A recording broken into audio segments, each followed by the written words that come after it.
Hey guys, this is Introducing Emmy, and we're back with another episode of Redline Tuesday.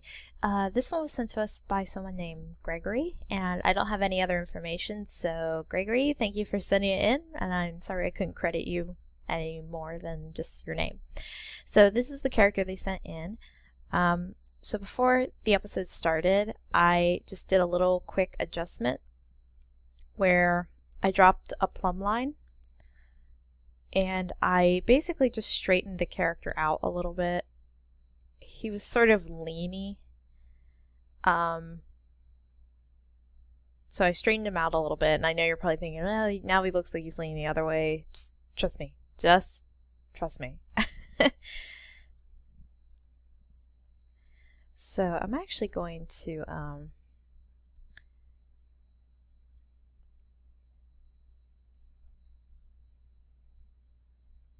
I'm just going to lighten the plumb line a little bit, and we'll get started here. So style aside, I'm going to just do this as I would do anatomy and just show you like the understructure. I'm going to keep it pretty simplified though, because obviously this character is not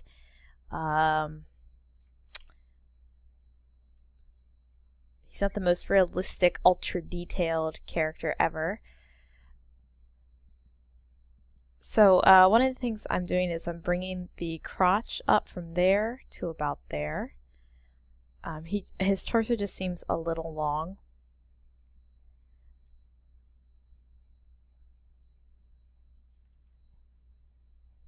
And that would also bring the knees up a little more. They're definitely way too far. I'm assuming you're implying that these little marks are the knees. They're way too far down. So we're just going to move them up a little bit.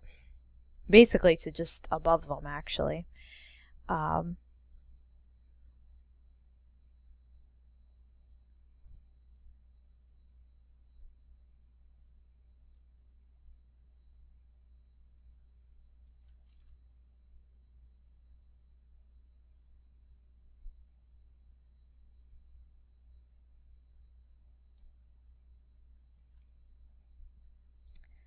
And this is definitely going to be a shorter episode. And I can't really think of any way to make it longer. So I apologize.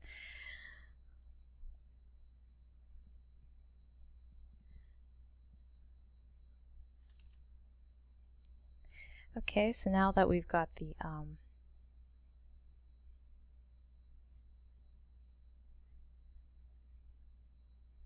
calves connected and the thighs connected, we'll do the arms.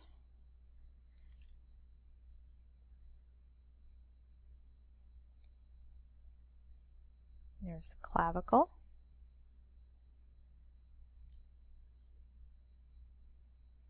I'm kind of drawing small here. I made the image a little bigger, but it still feels too small.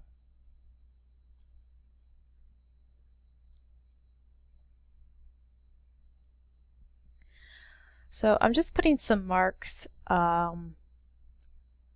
where the arms would end and things like that.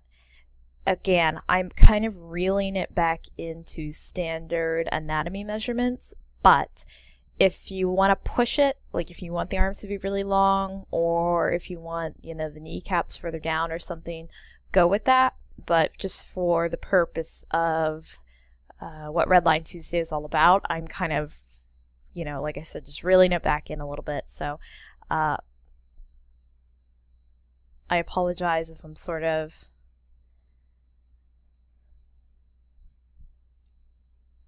messing with your artistic vision. So one thing I'm doing is I'm pushing this arm over top of the body more. Because if you look at the, let me turn it off.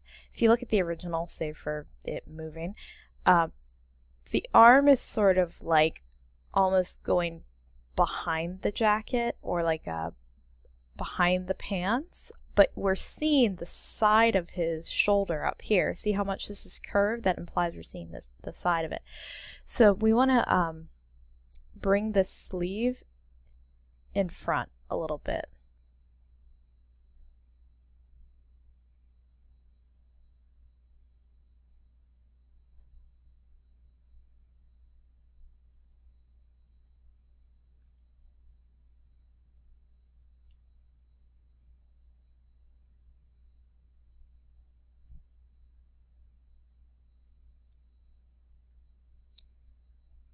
Okay, and then we're going to follow the curve of the chest. Actually, I need to move the clavicle indent a little bit. So there's your clavicle. Okay, and then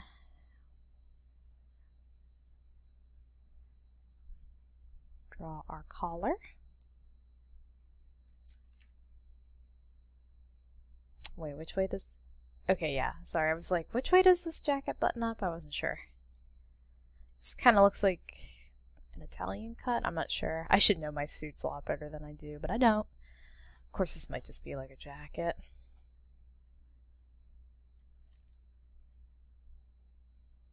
This almost looks like a female cut.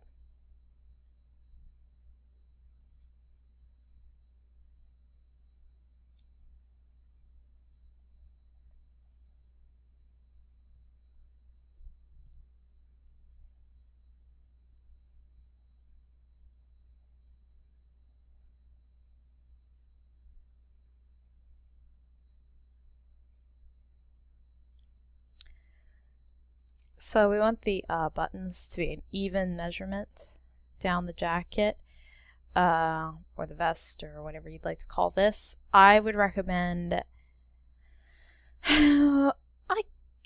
Okay, yeah, no, I was going to say 3 buttons. That was just kind of my preference, but I guess you could.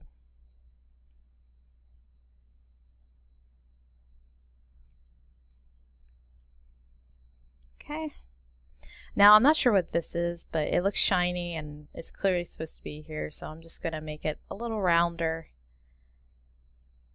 I'm going to put the shine on the opposite side because, or at least I think that's supposed to be a shine and not like some decorative element, but if it's not, then just ignore this, but just a word to the wise, the shine would not be on the interior towards this character. It would be out here because he would actually cause either a reflection or a shadow depending on how shiny the ball is right there, and it would cover up any kind of shine. So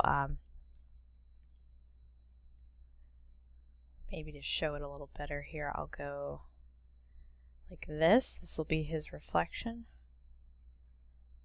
and or shadow, and then I will do some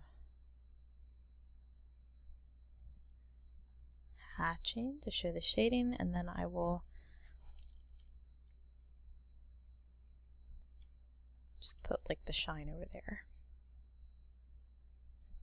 Okay. Let me just clean up this shoulder a little bit.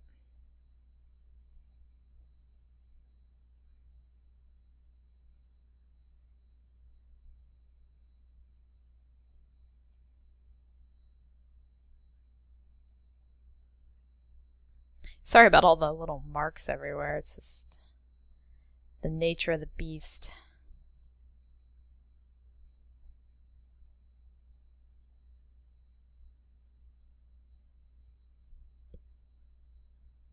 Okay. Real quick, this is kind of bothering me. I forgot to fill in some white here, and it's making like an edge around my drawing. So I'm just going to put the white in. Nope, other way. Okay. Sorry, that was bothering me. Alright, back to art. So let's get a little closer here and we'll just kind of go over his face real quick. I actually think his face is like amazing and don't change that at all. In fact, I'm not even really going to do anything to it. I'm just going to put I'm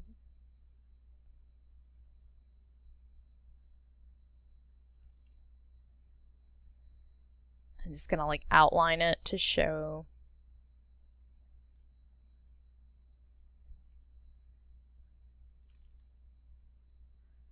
where the skull is and everything.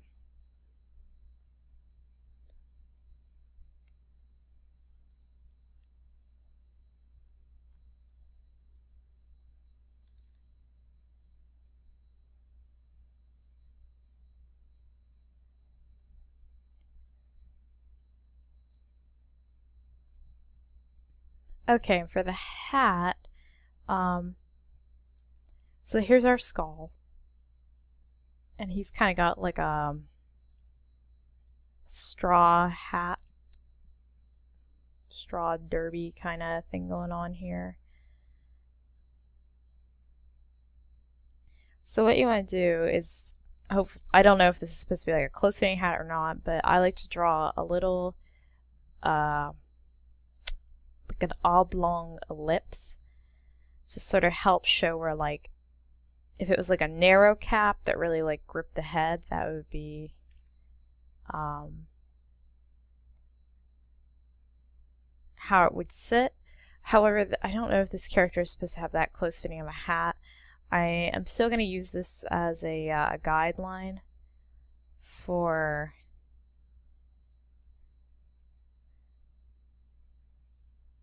the rim, but yeah, I don't know if it's necessarily supposed to be like a top hat, so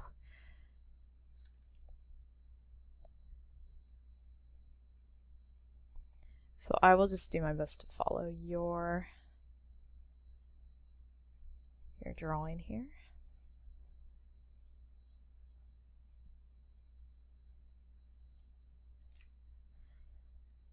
Yeah, I'm not sure what kind of hat this is supposed to be.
Okay, so for the hat, I just kind of tried to smooth out the rim and the overall structure of the hat a little more. Like, you know, it's not like a realistic looking hat, and I'm not sure what kind of hat it's supposed to be, and I'd rather not guess, but that method of hats used to just wig me out. I couldn't draw them at all, and I'm not sure, like, if I picked this up somewhere or if I came up with it myself. Obviously it's not really that unique or anything, but if you have a hat, whatever kind of hat it is, if you draw it like a cone, you know, on the top of the head, it will help you define not only where the base sits over the skull, but then if you, so let's say we weren't doing like a party hat that was just like a cone.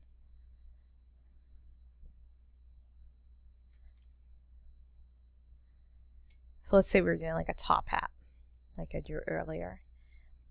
This ellipse for wrapping around the top of the hat, or top of the head, helps you find the curve of the top of the hat. And this would be obviously wider here.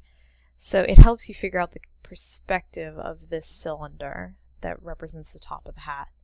And then, and also with your, with the rim of the hat. Now obviously there's all kinds of hat, like baseball hats all sit differently and things like that, but this ellipse is the most important because that's the most important thing about a hat, is it goes on your head.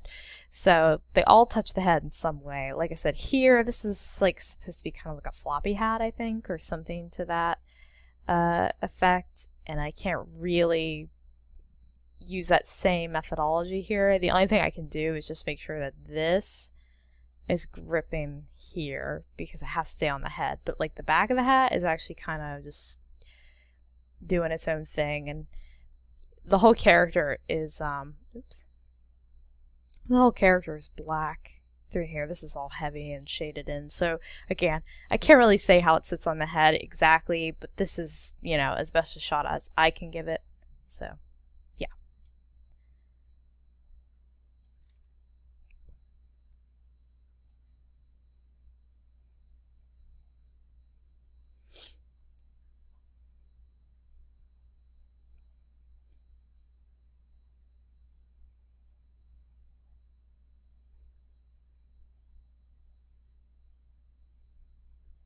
So the pants were looking good.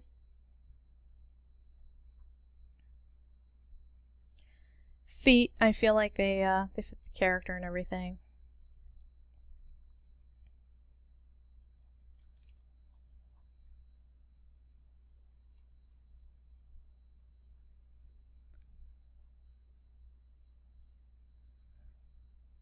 And yeah, I think that's pretty much gonna be it. Yeah, wow, this is a really short episode. I'm sorry I couldn't do any, you know, much more on it, but it's a nice looking character, and he's got a lot of personality. Like I said, I love that face. Wouldn't change it for the world.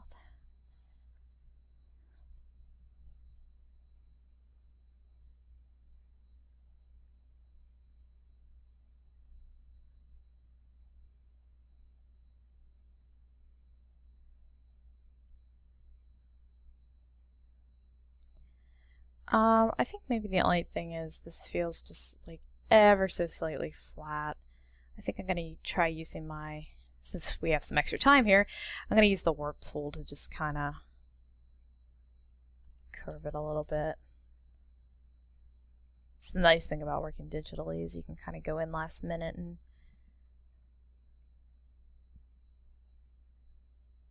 make little changes as you see fit.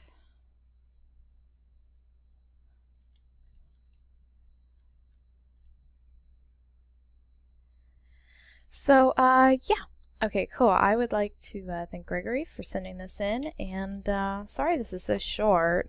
Dave's kind of not feeling well today, so I guess it's kind of serendipitous that it happened like this, because I need to kind of keep an eye on him. But, yeah, so next week, another Redline Tuesday. I don't plan to take any breaks for Christmas or anything. It's not that hard to do these episodes, so. Alright, I'll see you guys next week.